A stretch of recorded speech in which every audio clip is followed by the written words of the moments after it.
이타주의는 정말로 존재하는가? 당신은 선한 사람인가? 악한 사람인가? 노벨상을 수상한 게리 베커는 이런 말을 했다. 원래 사람들은 경제적 이기주의에 따라 행동하는 법이므로 단지 일부 낭만주의자들이 이러한 이기심을 인간 사회의 근원 혹은 유일한 자극제로 받아들이지 않는 것이 놀라울 따름이다. 그렇지만 전통적인 경제이론이나 과학이론으로 설명할 수 없는 행위를 유발하는 자극제가 존재하는 것은 사실이다. 다른 사람의 이익을 위해 자신을 희생하는 이타주의가 바로 그것이다. 그렇다면 궁금해진다. 이타적으로 행동하는 사람이 정말 있는 것일까? 다윈주의에 따르면 혈족관계 혹은 호혜적 이타주의만이 철저한 생존 경쟁과 최고의 짝짓기 상대를 정하려는 본능에서 제외된다고 한다. 즉 같은 유전자를 가졌거나 혹은 보답을 기대할 만한 상대를 향해 베푸는 계산된 관용이라는 것이다. 여기까지만 생각한다면 우리의 뇌는 공감에 사로잡혀 있다고 봐야 한다. 하지만 그것만으로는 설명하기 힘든 헌신의 행위가 실제로 있었다. 2차 세계대전 중 나치 점령하에 있던 국가들의 수많은 이방인들이 유태인을 숨겨주었다. 그렇게 했다가는 자신의 목숨이 위태로워지는데도 그것이 옳은 행동이라고 여겼기 때문이다.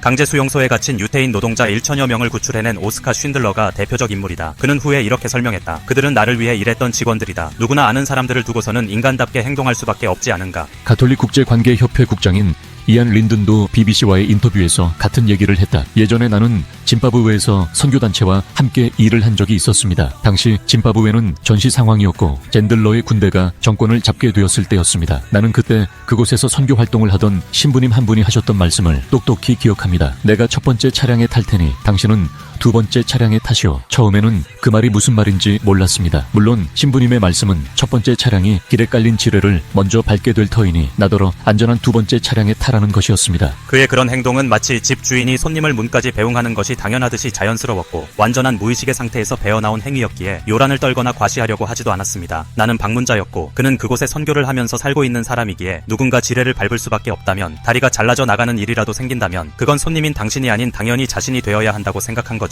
어쨌든 한마디로 이야기하자면 그는 두 번째 차량을 양보할 정도로 타인을 위해서라면 목숨이라도 기꺼이 내놓을 그런 타입의 사람이었던 것입니다. 이보다는 덜 자극적인 이타주의는 우리 주변에서도 어렵지 않게 찾을 수 있다. 자신의 시간과 노력을 바쳐 동물보호 캠페인이나 제3국가들의 빈민구호 운동을 벌이는 이들만 봐도 그렇다. 이런 행위는 이타적 행위라고 할 수 있다. 그뿐 아니라 모든 직업에는 약간의 이타심이 필요하다. 다른 사람을 가르치는 일이나 환자를 간호하는 일처럼 말이다. 두들겨 맞거나 칼에 찔릴 위험이 있음에도 불구하고 괴한이나 폭력배의 횡포에 정면으로 맞서는 영웅 시민들도 빠뜨릴 수 없다. 정계에서도 이타주의자들을 찾을 수 있다. 우리는 그런 사람들을 정치꾼이 아닌 정치가로 인정해준다. 자선을 베풀기 위해 이윤을 남기는 기업들도 마찬가지다. 쓰레기를 줄이는 작업에 몰두하고 있는 환경운동가들 또한 새로운 이타주의 집단이라고 할 수 있다. 이들은 쓰레기통을 포장 쓰레기로 가득 채우는 호사를 거부하고 환경을 해치는 탄소 발자국, 즉 탄소의 흔적을 최소화하려고 애쓰는 사람들이다. 봉사정신이나 의무감 혹은 사람들로부터 인정받고 싶은 마음 등과 같은 다른 동기로도 이타주의를 설명할 수 있다. 냉소주의자라면 이타주의자들이 그렇게 행동하는 이유는 이기적인 사욕을 위한 것이라고 할 수도 있을 것이다. 그런 식으로 스스로에게 위안을 얻기 위해서 혹은 자선가라도 된 것 같은 기분을 느껴보기 위해서, 그것도 아니면 종교적인 이유 등으로 죽은 뒤 자기의 영혼을 구원하기 위해서라고 말이다. 하지만 그렇게 간단히 치부하기에 이타주의는 너무 심오하다.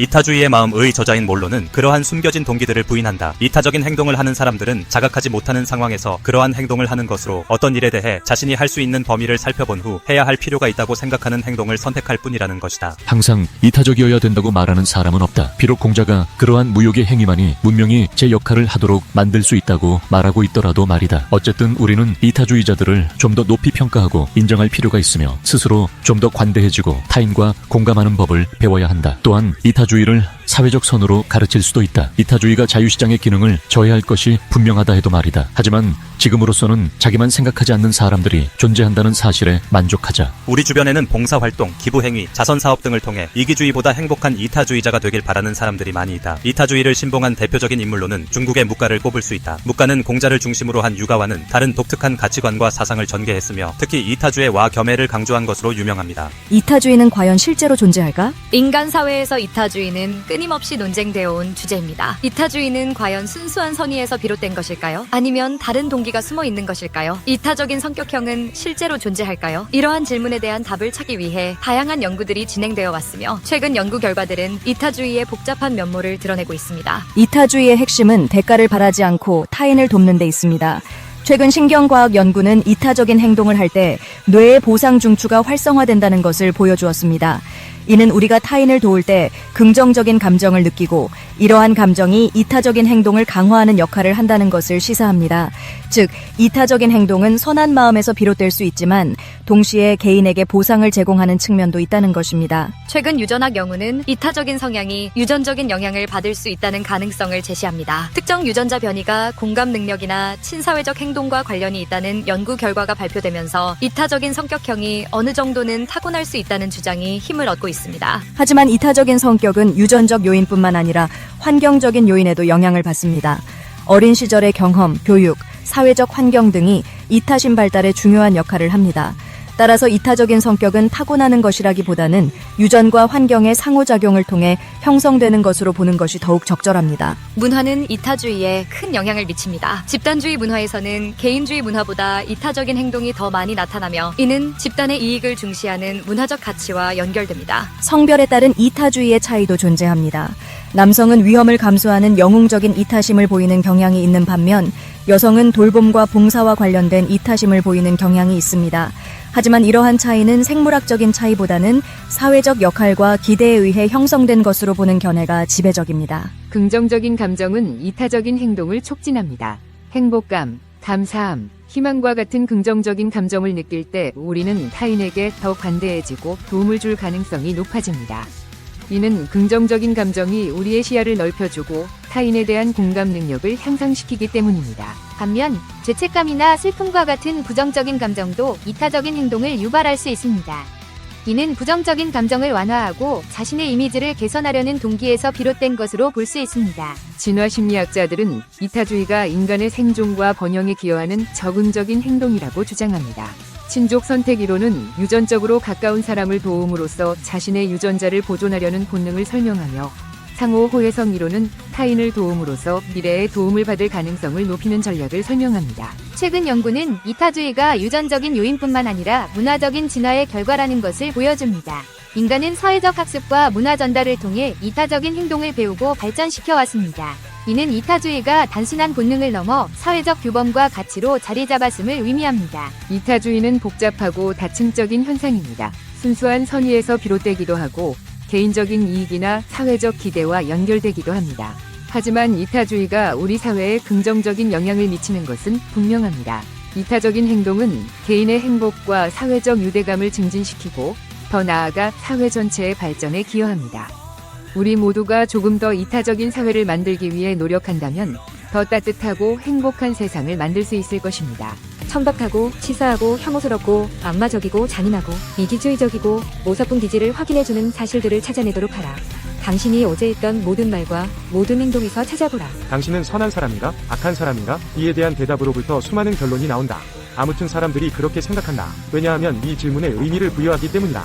간단한 경험을 함으로써 겉으로 보기에 그렇게도 중요한 이 물음이 근거가 없다는 것을 쉽게 납득할 수 있다. 어제 하루를 생각해보라. 중요했던 순간들과 이 순간들이 어떻게 이어졌는지를 생각해보라. 가능하면 매 시간마다 떠올랐던 생각들과 세부사항까지 다시 떠올려보라. 이 재구성으로부터 출발해서 당신의 태도를 생각해보라. 그 태도를 한번 심판해보라. 당신 자신에 대해 초연하고 중립적인 시각으로 객관적으로 심판하라는 게 아니다. 또한은 반대로 운용하게 편파적이고 일방적이고 극단적인 시선으로 해야 한다. 우선 당신이 어제 했던 가장 사소한 행위들을 지극히 관대한 눈으로 바라보라. 당신이 은밀하게 품고 있던 모든 생각을 좋은 면에서 해석하라.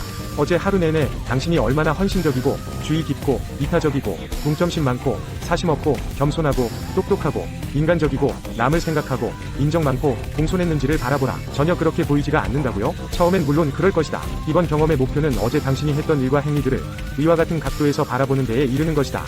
당신이 실제로 어떻게 했는지는 전혀 중요하지 않다. 그저 진부하다고 여겨지는 어제 하루의 일과에서 당신의 거룩함을 보여주는 명백한 징표들을 가려내는 데에 도달해야만 한다. 그런 결과에 거의 도달했다고 여겨질 때 다시 한번 어제를 되돌아보라. 그리고 이번에는 정반대의 방향에서 접근해보라. 당신이 어제 했던 행위들과 사고들에서 당신의 패륜, 해코지, 파괴 취미, 원초적인 사악함을 찾아내려고 애써라. 여기에서도 당신의 행동과 감정들이 그저 통상적인 차원에서 전개되었다는 점은 무시해버려라. 어제 당신의 모든 말과 모든 행동에서 천박하고 치사하고 혐오스럽고 악마적이고 잔인하고 이기주의적이고 모사꾼 기질을 확인해주는 사실들을 찾아내도록 하라. 당신이 사형 집행인으로 보이지 않나요? 당신이 성인으로 보이던 근거들보다 더 많지는 않지만 그래도 꽤나 그럴듯한 이유들도 적지는 않을 것이다. 이런 경험을 다른 사람들, 당신의 주위 사람들에게 적용해보라. 당신이 충분히 적용해본 후에는 도덕적 판단과 양심의 심판을 믿으려고 노력하라. 묵자 사상의 핵심, 겸해와 비공을 통한 평등과 평화. 묵자는 묵가 사상의 창시자로 겸해와 비공을 핵심으로 한 평등과 실용적 윤리를 강조했다. 그의 철학은 당시 주류였던 유가 사상의 귀족 중심적, 위례 중심적 경향을 비판하며 모든 인간이 평등하다는 전제에서 출발했다. 묵자의 사상은 사회적 평등, 실천적 사랑, 그리고 전쟁 반대를 통한 평화를 강조하며 이상주의적 도덕론보다는 실용적이고 구체적인 윤리와 행동을 중시했다. 그의 철학은 혼란과 갈등이 심했던 전국시대의 평화와 질서를 회복하려는 목적에서 전개되었다. 묵자 사상의 중심은 겸해에 있다. 겸해는 차별 없이 모두를 사랑하라는 의미로 인간관계에서 모든 사람을 동등하게 대하고 평등하게 사랑해야 한다는 원칙이다. 묵자는 유가가 강조한 혈연 중심의 효제와 가족애를 비판하며 사랑을 가족에 한정하지 않고 모든 인간에게 확대해야 한다고 주장했다. 그는 모든 사람을 자신의 가족처럼 사랑한다면 세상의 갈등과 전쟁은 사라질 것이라고 강조했다. 겸해는 단순히 감정적 사랑에 그치지 않고 사회적 정의와 공익을 실현하기 위한 행동적 사랑을 의미한다. 묵자는 겸해가 개인 간의 관계를 넘어 사회와 국가 차원에서도 적용되어야 한다고 보았다. 그는 모두가 겸해를 실천한다면 약자는 보호받고 강자는 제어되며 세상은 평등하고 평화로운 상태에 이를 것이라고 설파했다. 묵자의 철학은 실용성과 공리주의를 강조한다. 그는 인간의 행동이 세상에 이익을 주는가 해를 끼치는가 라는 기준으로 평가되어야 한다고 보았다. 묵자는 행동은 반드시 세 가지 기준을 만족시켜야 한다고 하며 이를 다음과 같이 정의했다. 과거의 성현의 가르침에 부합하는가, 현재의 백성들에게 이익이 되는가, 미래의 국가 발전에 기여하는가. 행동은 반드시 세 가지 기준을 만족시켜야 한다.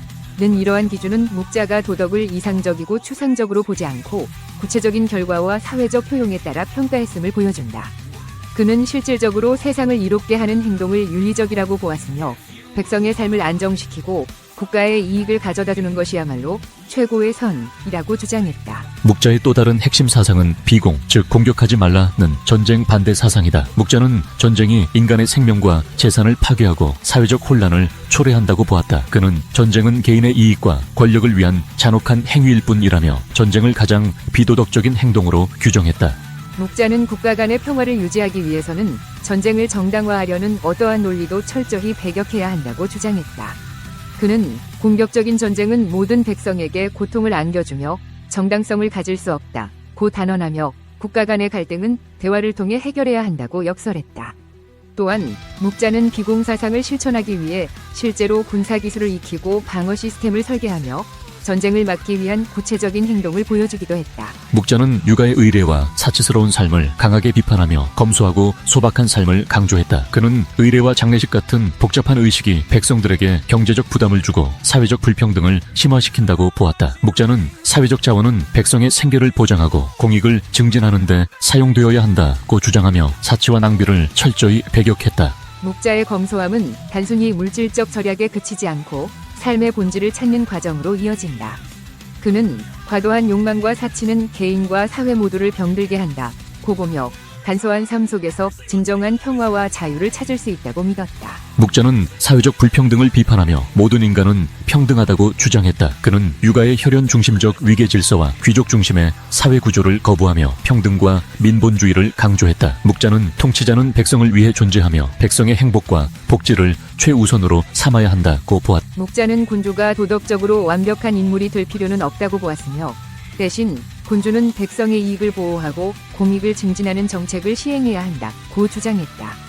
그는 통치자가 개인의 사적 이익이 아니라 사회 전체의 공익을 위해 행동할 때 비로소 국가가 번영할 수 있다고 믿었다. 묵자 사상은 유가의 사상과 뚜렷한 대조를 이룬다. 유가는 혈연 중심의 의례와 가족애를 강조하며 도덕적 이상주의를 추구한 반면 묵자는 겸해를 통해 보편적 사랑과 평등을 주장했다. 또한 유가가 복잡한 의례와 전통을 중시한 데 비해 묵자는 간소함과 실질적인 행동을 강조했다. 묵자는 유가의 도덕적 권위를 지나치게 이상적이라고 비판하며 도덕과 윤리가 구체적인 결과를 가져오는 실용적 방식을 통해 구현되어야 한다고 보았다. 이는 묵자 사상이 공리주의적 성격을 띠고 있음을 보여준다. 23 묵자의 철학에서 삶의 궁극적 목표는 모든 인간이 평등하게 대우받으며 평화로운 사회를 이루는 것이다.